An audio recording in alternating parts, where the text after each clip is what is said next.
Welcome to Wild West Tales. The wind moved low across the plains, lifting curls of dust and the pale stems of last season's grass. Frost clung to the shadowed side of fence posts, and each breath in the early hour felt sharp, tinged with iron from the distant mountains. The houses of Whistle Bend kept their shutters drawn tight this time of morning, not for fear of bandits, but because the cold found its way into every loose seam and warped plank. A thin column of smoke rose from one chimney on the far edge of town, straight into a sky the color of tin.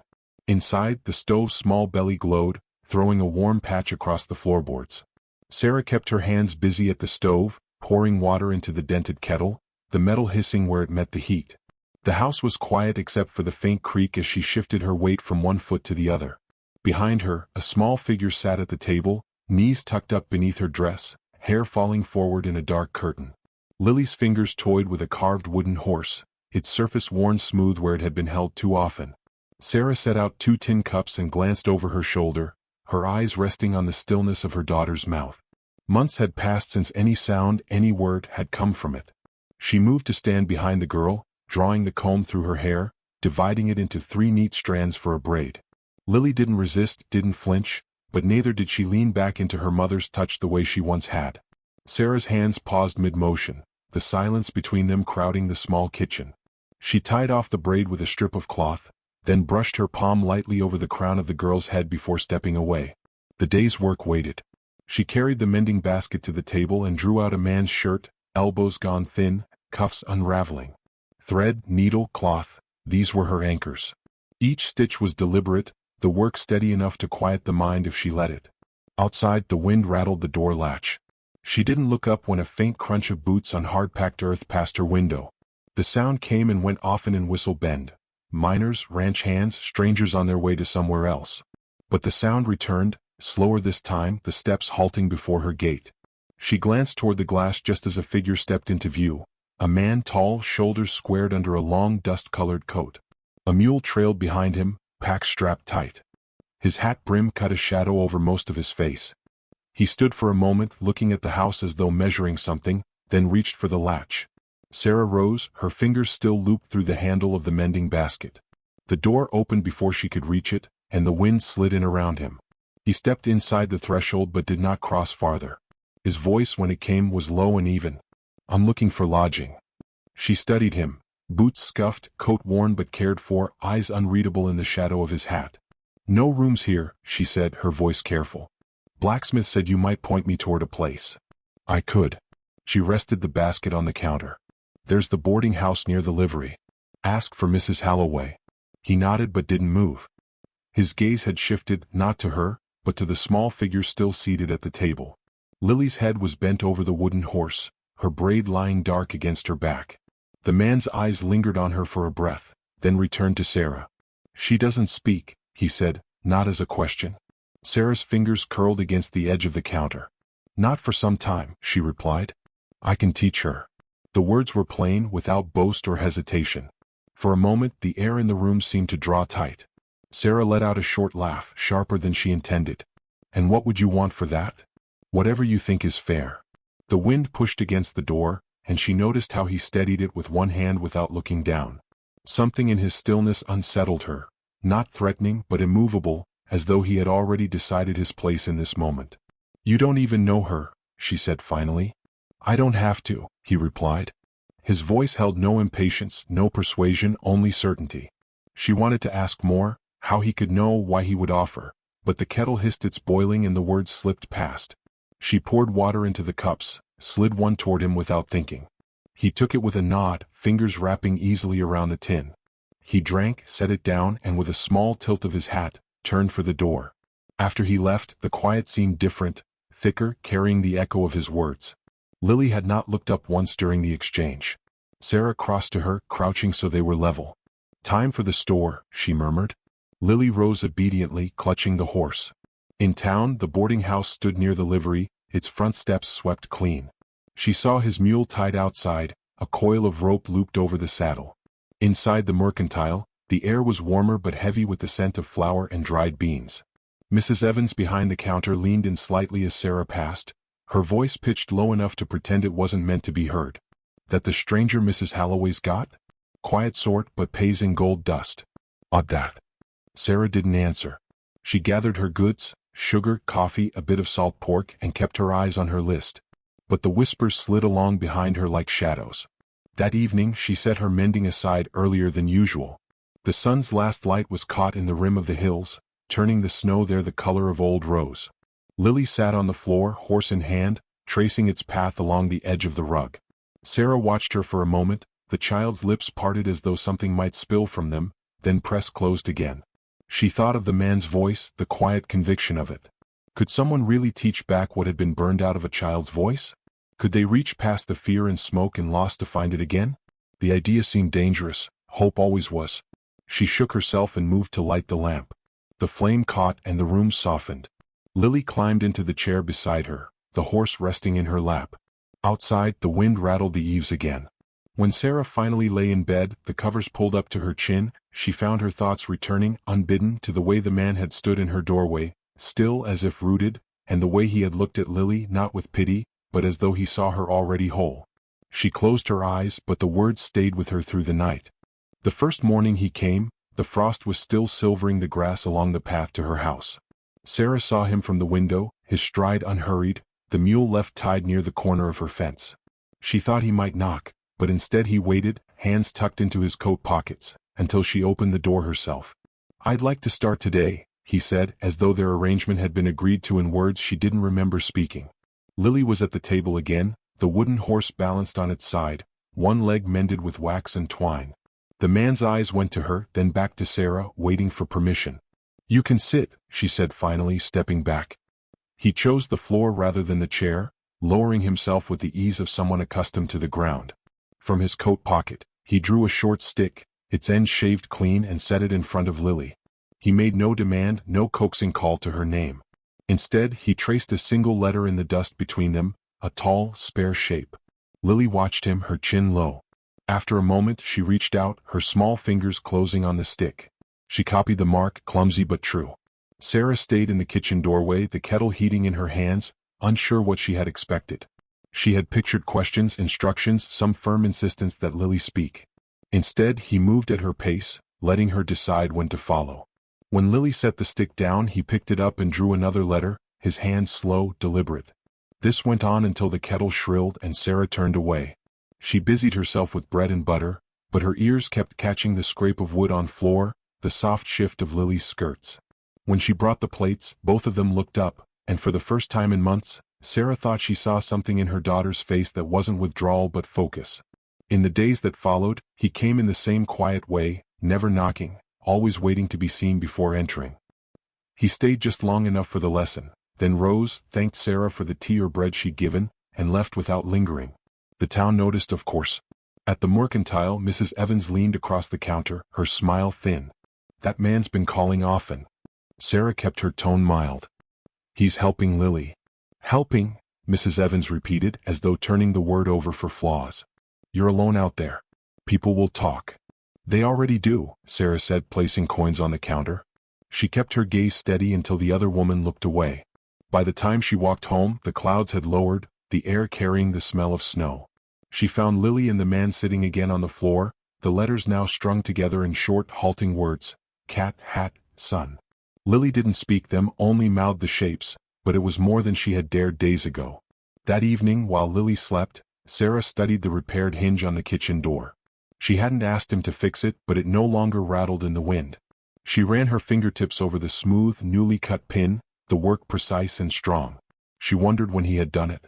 The next morning she saw something else. On the table, beside Lily's cup, lay a small sprig of sage, green-gray and fragrant.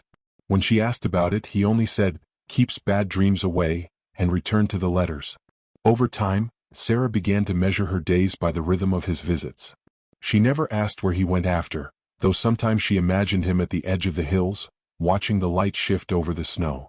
She caught herself noticing the steadiness of his hands, the way his voice carried no demand even when it asked for something. The gossip tightened its net. At the post office, 2 ranch wives turned their backs as she entered. Outside the church, a man she barely knew muttered that she was letting a stranger under her roof. She let the words pass her, though each one seemed to settle somewhere heavy inside her chest. One afternoon, Lily brought the wooden horse to the lesson. She placed it between them without explanation. He examined the mended leg, tested its strength with his thumb. Then, taking a small knife from his pocket, he smoothed the uneven join, sealing it with a warm drop of wax from the candle on the table. He set it back in her hands with a small nod. Lily's eyes lingered on him a moment longer than they usually lingered on anyone. Later, Sarah found herself turning the horse over in her own hands, tracing the place where the repair met the original wood. The seam was there, but it was strong, part of the shape now. She thought of that as she watched Lily watching him. One evening near the end of the week, as the last light thinned in the windows, Lily did something she had not done since the fire. She hummed. Just a note, small and low, but it threaded through the air like a bird passing. Sarah froze in the kitchen, afraid any movement would end it. When she glanced toward the floor, she met his eyes. He did not smile, did not speak, only gave the smallest of nods, as though to acknowledge a thing worth noting without frightening it away. After he left, Sarah stood at the door a moment longer than needed, her hand resting on the latch. The sound of boots on the cold ground faded into the dark. That night, she couldn't keep the note from replaying in her mind. It was thin, fragile, but it was music all the same. For the first time in months, she felt something loosen in her chest. She lay awake long after the stove's fire dimmed, listening to the wind and thinking of what might come next. The wind had shifted with the season, carrying a sharper bite down from the ridges. Sarah wrapped her shawl tighter as she walked back from the mercantile, the bag of flour heavy against her hip. She had lingered too long over the sugar bin, listening without meaning to the exchange between Mrs. Evans and two ranch wives. "Staying on with her," one said, her voice just low enough to pretend it wasn't meant for public hearing. "She's young and he's a man who keeps to himself. People draw their own conclusions." Sarah had kept her gaze on the scale, counting the weights in her head as though they required all her attention. But the words trailed her home, clinging to her like burrs. When she pushed open her door, the air inside was warmer, carrying the faint scent of wood smoke and tea. He was seated at the table with Lily, a folded scrap of paper between them. She was tracing the outline of a word with her fingertip, her lips moving silently. "Afternoon," he said, not looking up from the paper. Sarah set the flour on the counter. "Afternoon." Lily glanced at her briefly, then bent again to the word. The letters were neater now, more certain. He watched her for a moment before sliding the paper closer, pointing to the next. It should have been enough to ease the sting of the gossip, but as she stood there, Sarah felt the weight of the eyes in town pressing even through her walls. She busied herself with hanging her shawl, telling herself their talk was no different than before, only louder now. The next day proved otherwise. She was leaving the post office when a man stepped into her path, a ranch hand she had seen before, often in the company of a bottle. His eyes were sharp in the way of someone looking for trouble. "Afternoon, missus," he said, leaning a little too close. "I hear you've got a boarder who's handy with more than mending doors." Her grip tightened on the parcel in her hands. "If you've something to say, say it plain." He smiled without humor. "Just wondering how a woman pays for lessons like that. Seems more than stitching wages could manage." Before she could reply, a shadow moved at her side. The man's eyes flicked up, his smirk faltering. The drifter stood there, hat low, his gaze steady in a way that made the air feel smaller. No words passed between them, but the ranch hand took a step back, muttered something under his breath, and left. Sarah turned to him. "You didn't need to." "Yes, I did," he said quietly, and walked away toward the livery without looking back. That evening, when he came for the lesson, she asked him why he had followed her from the store. "You can't stop them from talking," he said, settling onto the floor beside Lily. "You can only stop them from being right." She had no answer to that. Lily's progress in the days that followed was steady, each new word formed in silence but with growing precision. Sarah noticed how he never praised in a way that would draw attention, only offered the next small step as if the journey mattered more than the moment. One morning, the quiet of their routine was broken by the sheriff's arrival. He removed his hat as Sarah opened the door, his manner polite but deliberate. "Got some questions about your guest," he said. Her stomach tightened. "What about him?" "There was a stagecoach held up out past Red Willow last week. Description matches. A tall fella, rides with a mule, keeps to himself." "He's here most days," she said. "Most?" the sheriff replied. "I just need to be sure. Best if he stays put till I sort it." When she told him later, he didn't argue. "I'll leave if it makes things easier," he said simply. "It wouldn't," she replied, surprising herself with the certainty in her voice. That night, the wind was cold enough to seep through the walls. She found his coat draped over the chair near her bed, heavy and still holding the warmth of his shoulders. In the morning she returned it to him, brushing his hand lightly as she did. Neither of them spoke of it. The next afternoon, Lily sat with the wooden horse in her lap, her fingers resting on the repaired leg. Without looking up she said, "Ma." Sarah froze. The word was small, but it was her daughter's voice, breaking months of silence. Her eyes burned, but she blinked the feeling away, not wanting to frighten the moment. Lily looked from her to him, then back again. "Water?" she added. Sarah fetched it without a word, setting the cup in her daughter's hands. The drifter said nothing, his attention returning to the paper and pencil, as if this was only the next step they had been heading toward all along.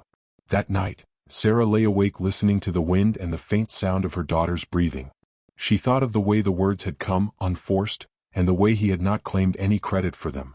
She wondered what it cost him to keep his part so quiet. The gossip did not fade, but she found she minded it less. The threads of her days were beginning to weave differently, letters on paper, repaired hinges, the faint green scent of sage on the table. One evening, as the sun fell behind the hills, Lily formed a full sentence. She held the horse close and said, "Don't go, Mama." The drifter looked up at that, meeting Sarah's eyes. Something unspoken passed between them, not promise, not request, only recognition of the path they were on, one that neither had named but both were walking. The night the trouble came, the moon was thin and sharp-edged, casting the yard in pale blue light. Sarah had been mending by the stove, the rhythmic pull of needle through cloth steadying her mind. Lily was asleep in the loft, her breathing even above the faint creak of the rafters. The wind pressed against the walls in long, low sighs. Somewhere in the dark, a hinge groaned, not from the house but from the gate. She rose, the needle slipping soundless to the table. Through the small front window she saw them, 3 figures, their shapes shifting in the cold light. One she recognized instantly, the ranch hand from the post office, his gait loose with drink. The other 2 were broader, their shadows spilling wide across the yard. The first knock was more of a pound, rattling the latch. "Open up, missus," came the voice she knew. "We've business with your boarder." Her pulse kicked hard in her throat. Behind her, a floorboard creaked. She turned to see him standing in the doorway to the back room, coat already on, eyes fixed on the door. "They're drunk," she said. "They're looking for trouble," he answered. Another blow to the door made the hinges shriek. The ranch hand's voice rose. "We know about the stagecoach. You're hiding him. Let him out or we'll come in and take a look." Lily stirred overhead, the soft thud of her feet against the floor making Sarah's hands clench. He moved toward the door, but Sarah stepped in front of him, her back to the wood, her fingers curling around the latch. She could feel the vibration of the next hit against her spine. "You'll have to go through me," she called out, her voice clear and sharper than she remembered it being in months. A pause outside, then a scoff. "Don't make this harder on yourself, girl." She opened the door a crack, just enough to meet their faces in the cold air. "If you touch a single board of this house, you'll answer to the law and to me." The ranch hand's smirk returned, but it wavered when he caught the steadiness in her gaze. One of the others shifted uneasily. The third spat into the dirt. "Law's a long ride from here." Boots scuffed behind them. A fourth shadow slid into the yard, slower, heavier. The sheriff's voice cut through the tension. "Not tonight, boys." They turned, muttering, but the sight of his badge in the moonlight seemed to bleed the fight out of them. The sheriff looked past them to her. "He's cleared. Robbers were caught this morning. Matches don't fit." Her breath left her in a rush she hadn't realized she'd been holding. The men backed away, their anger dissolving into grumbled curses. The sheriff followed them to the road, his lantern swinging, before tipping his hat toward her in parting. She closed the door, the latch clicking into place. For a long moment she leaned against it, the cool wood steady at her back. He stood across the room watching her, not with relief but with something quieter, almost waiting. "You were going to face them," she said. "They weren't after you." "They came to my door," she replied, and in her own voice she heard something unfamiliar, a weight that came not from defiance but from claim. Upstairs, Lily's footsteps creaked toward the loft ladder. Sarah looked up just as the girl appeared, hair mussed from sleep, the wooden horse clutched in both hands. She didn't ask what had happened. She only crossed the room to Sarah's side, slipping her small fingers into hers. The next day broke cold but bright. The frost glittered on the fence rails and a pale line of geese stitched the sky. Sarah found him outside, saddling the mule. "You're leaving," she said. "It wasn't a question. I told you, you don't owe me anything." His voice was even, but he kept his eyes on the strap he was tightening. She stepped closer, the crisp air sharpening every sound. "Then you can stay anyway." That made him look at her. Not with surprise, but with the same quiet certainty he'd carried into her kitchen the day he'd first spoken to Lily. It was as if he'd been waiting for her to say it, not because he needed the words, but because she did. From the yard came the quick patter of feet. Lily burst into view, the repaired horse swinging from her hand, her breath a cloud in the cold. She ran past Sarah to him, holding it out like a gift. He took it, turning it once in his palm before placing it back in her hands. "Strong now," he said. Lily nodded, and for the first time her voice was clear, sure. "So am I." The three of them stood there, the sunlight spreading across the yard, the wind carrying the faint scent of sage from somewhere unseen. Beyond the fence, the land rolled open to the horizon, wide and quiet, the way only this country could be. Sarah glanced at him, then at her daughter, and felt the weight of the last months settle into something solid. No longer the sharp edge of survival, but the steady ground of choice. The house behind her was still small, the road ahead still uncertain, but in that moment, it felt like enough. The mule shifted, the leather creaking, but he made no move to mount. Lily's laughter rose into the cold air, and Sarah found herself smiling at the sound. The wind caught it, carried it across the open land, mingling it with her own, silent but certain.